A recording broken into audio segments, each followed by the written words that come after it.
শীতকালে সকালবেলাটা যদি শুরু হয় গরম গরম 1 কাপ ধোঁয়া ওঠা গুড়ের চা, তাহলে কেমন হয়? আমার যেন এটা সকালের একটা নেশায় পরিণত হয়েছে। সকালবেলা এই যে গুড় দিয়ে চা খাওয়াটা আমার যেন খুব ভালো লাগে এই শীতের মরশুমে। তারপর চলে গেলাম দুপুরের খাবারের জন্য। দুপুরের খাবারে আজকে একটু অন্যরকম আইটেম করছি।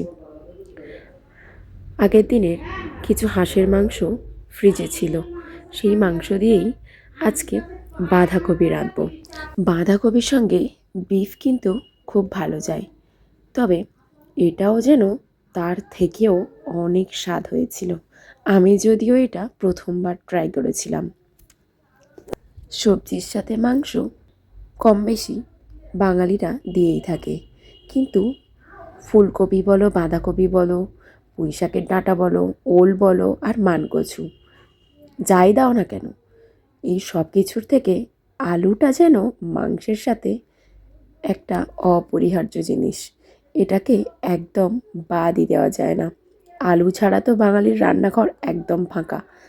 তাই মাংসের সঙ্গে আলুটা আমি কখনোই বাদ দিই না, কারণ এটা না হলে তো মাংস একদম অচল।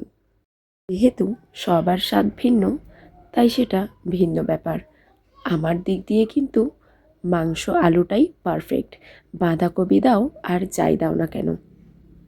তবে আজকের রান্নাটা কিন্তু অনেক স্বাদের ছিল। বাঁধাকপির সঙ্গে হাঁসের মাংস এই প্রথমবার ট্রাই করেছিলাম। আপনাদের ভালো লাগলে অবশ্যই একবার ট্রাই করে দেখতে পারেন। সুন্দর স্বাদ হয়েছিল কিন্তু। আর হ্যাঁ, ভিডিওটি ভালো লাগলে অবশ্যই একটা লাইক করো, আর মতামত জানাতে কিন্তু ভুলো না। সাবস্ক্রাইবটাও কিন্তু করে দিও। এই যে দেখো, গল্পে গল্পে কিন্তু আমার রান্নাটা প্রায় কষানো শেষ হয়ে গেছে। তারপর আমি ঝোল দিয়ে চাপা দিয়ে দিয়েছি, আর দেখো এখন প্রায় হয়ে এসেছে।